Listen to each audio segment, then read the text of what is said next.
On June 4th, the Congressional Budget Office released a new estimate of the impact should the House-passed budget bill become law. That budget bill includes hundreds of provisions, including extending and expanding large tax cuts, partially offset by big cuts to Medicaid, food programs, and other social programs. It would add nearly $3 trillion to the national debt, including interest cost.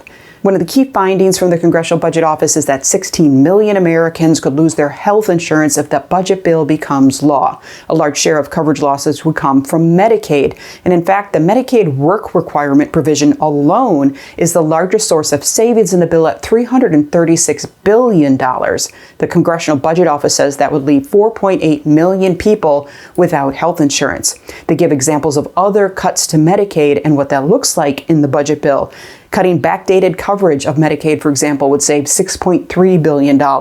Eliminating extra Medicaid financing for states that newly expanded Medicaid would save $13 billion. More eligibility checks would save $60 billion. And postponement of a rule simplifying eligibility and enrollment processes would save $77 billion. Now, they also looked at some Affordable Care Act provisions. The Congressional Budget Office estimated that letting the enhanced Affordable Care Act premium tax subsidies expire at the end of 2025 would lead to 5.1 million people losing health coverage by 2034.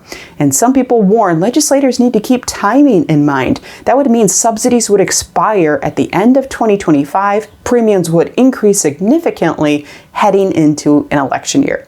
Other estimates of the impact of the budget bill on the Affordable Care Act, requiring annual verification of income for tax credits, for example, would save $102 billion. Changing Affordable Care Act rules on income checks, benefit rules, etc. would save $105 billion, and cutting some cost-sharing reductions would save $34 billion. And on the screen, we're showing you a graphic of how the money is flowing in this budget bill. The more orange there is, that's where the money is going, and it's coming from the places in blue. So the money is going to tax cuts, extensions, temporary tax cuts, defense, and homeland security, and it's coming from Medicaid, student loans, food benefits, and other health care programs. You can read more on that Congressional Budget Office estimate. We link to it and that chart in the description below.